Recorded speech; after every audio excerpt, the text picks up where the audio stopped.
విశాఖపట్నం బీచ్లో beach socks పేరిట మద్య విక్రయాలకు కూటమి ప్రభుత్వం అనుమతి ఇవ్వడం మీద రాజకీయ అదేవిధంగా సామాజిక వర్గాల్లో తీవ్ర చర్చ అయితే నడుస్తుంది. ఈ రోజుల్లో తాగిన వాళ్ళు ఎవరున్నారు? అందరూ తాగుతున్నారు కదా, తాగి ఎంజాయ్ చేస్తున్నారు కదా. మరి విశాఖపట్నం బీచ్లో కూడా బీచ్ సాక్స్ పేరిట మందు అమ్మితే తాగితే తప్పు ఏముంది అని చెప్పేసి తెలుగుదేశం పార్టీ ఎంపీ భరత్ గారు చేసినటువంటి వ్యాఖ్యలు. గోవా తరహాలో విశాఖ బీచ్లో బీచ్ సాక్స్ పేరిట మద్యం పాలసీ తీసుకురావడానికి ఏపీ ప్రభుత్వం ఏపీ అసెంబ్లీలో తీర్మానం కూడా చేసింది. దాన్ని కూడా ఒకసారి ఎంపీ గారు గుర్తు చేశారు పాపం ప్రజలకి.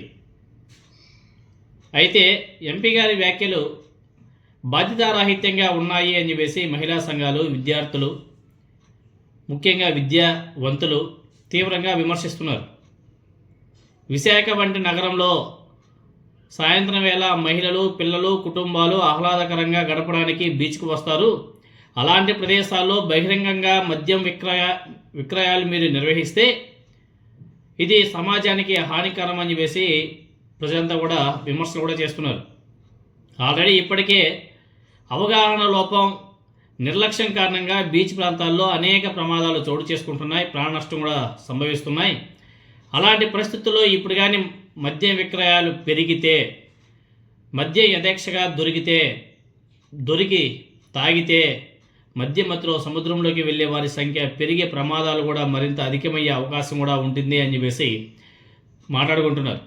అంతేకాదు మద్యం అందుబాటు పెరగడం వల్ల ఆకతాయిల కార్యకలాపాలు ఏవైతే ఉన్నాయో అవి పెరిగి మహిళలు, విద్యార్థులు, ఫ్యామిలీ మెంబర్స్ మీద వేధింపులకు గురయ్యే ప్రమాదాలు కూడా ఎక్కువగా ఉంటాయి అని చెప్పేసి మహిళా సంఘాలంతా కూడా హెచ్చరిస్తున్నాయి.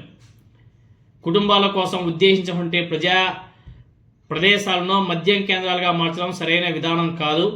ఈ నిర్ణయాన్ని ప్రభుత్వం పునఃపరిశీలన చేయాలి అని చెప్పేసి అందరూ కూడా డిమాండ్ చేస్తున్నారు. సో విశాఖ బీచ్లో బీచ్ సాక్స్ పేరిట ఏదైతే ప్రతిపాదన తీసుకొచ్చారో అది అభివృద్ధి దిశగా మారుతుందా, లేకపోతే కొత్త సామాజిక వివాదానికి కారణమవుతుందా అన్న ప్రశ్న కూడా లేవనెత్తుతున్నారు. అదేవిధంగా ఒకవేళ కూటమి ప్రభుత్వానికి మద్యం ద్వారా సంపద సృష్టించాలి అనేసి అనుకుంటే, ఆ ఉద్దేశమే ఉంటే దానికి ఇంకొక బెస్ట్ సలహా కూడా బొలిశెట్టి సత్యనారాయణ గారు ఇవ్వడం జరిగింది. అయ్యా ఎంపీ భరత్ గారు, మీకు రాష్ట్ర ప్రభుత్వానికి డబ్బులు సంపాదించే మంచి అవకాశం నేను చెప్తాను వినండి.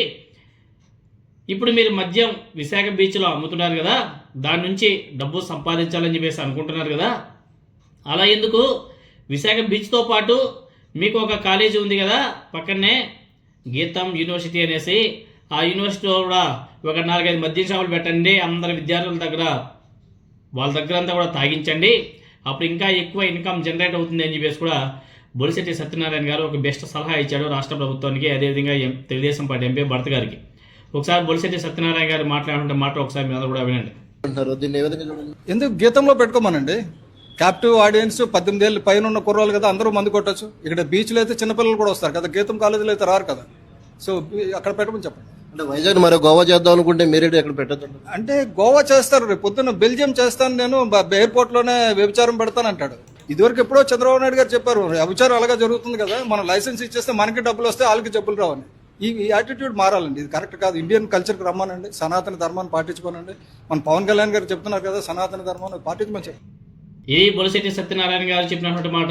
సంపద సృష్టికి మరో బెస్ట్ ప్లాన్ చెప్పాడు ఆయన.